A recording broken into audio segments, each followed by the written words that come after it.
Look, I'll talk about the state government and the situation we're in, but before I do that, we could have a big battle, a big legal battle on our hands.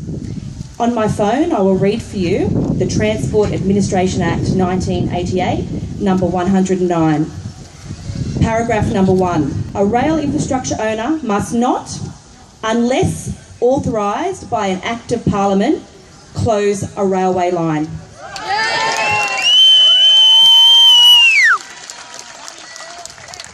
There has been no Act of Parliament to close this railway line. They are operating outside the legalities of their own state parliament. That's where they've gone wrong, and I know we will unite as a community like we have today to make sure they know they have made a huge error. After the local government election in 2012, our newly elected mayor at the time declared he had a mandate to close the railway line.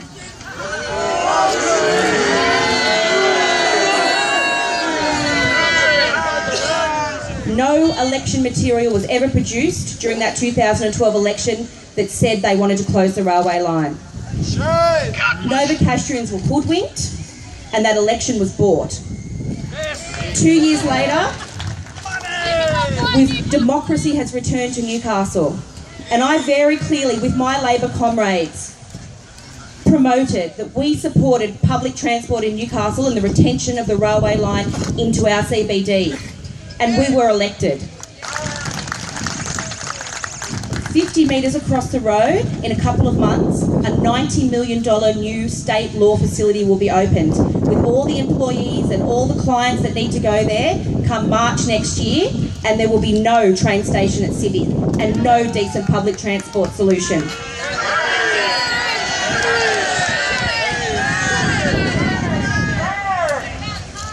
Metres this way, in 2016, the biggest urban renewal project will be built and opened in this city, and that is the new Space University campus. That is a $100 million building, $55 million of public money, 5,000 students in our CBD, and there will be no railway station at Civic. I know I'm preaching to the converted. We all know that this is not an urban renewal solution. We all know that the solution that has been proposed is not what the community wants. I believe we can unite as a community and move forward. If there is support for light rail, which there is in the community, give us a decent, integrated light rail transport solution, not a second-rate solution that they've proposed.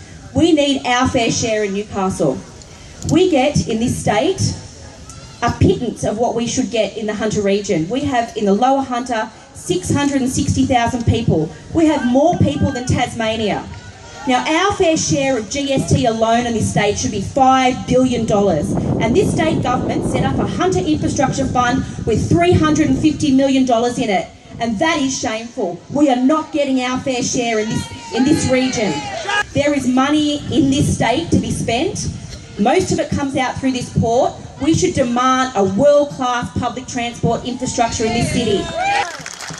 If we got our fair share, we would have an integrated transport solution that may include an interchange, but it would include links to the airport, links to the university, links to Charlestown, and facilitate growth and economic development in this city. Cutting off public transport in this city without a solution for maybe 2 years, maybe never, is not the way to grow this city. I'm proud to be part of a Labor movement that is protecting public infrastructure, and I'm proud to be the Lord Mayor of a council that now supports the retention of the rail line into our CBD.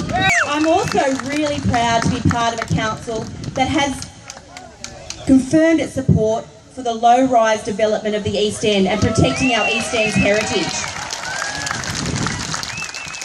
In 2 council meetings, we have turned a number of very conservative, very anti-community policies of that council around, and it will continue for the next 2 years until the next local government election. I stand with you side by side and demand our fair share for spending on public infrastructure in Newcastle and the Hunter, and I believe that $440 million of state government money of selling our asset, which is the port, is being absolutely wasted on ripping up that rail line.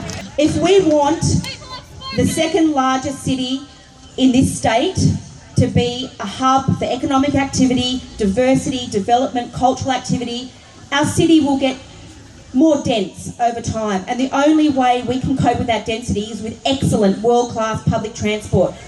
I call on the state government for our fair share in Newcastle. Thank you.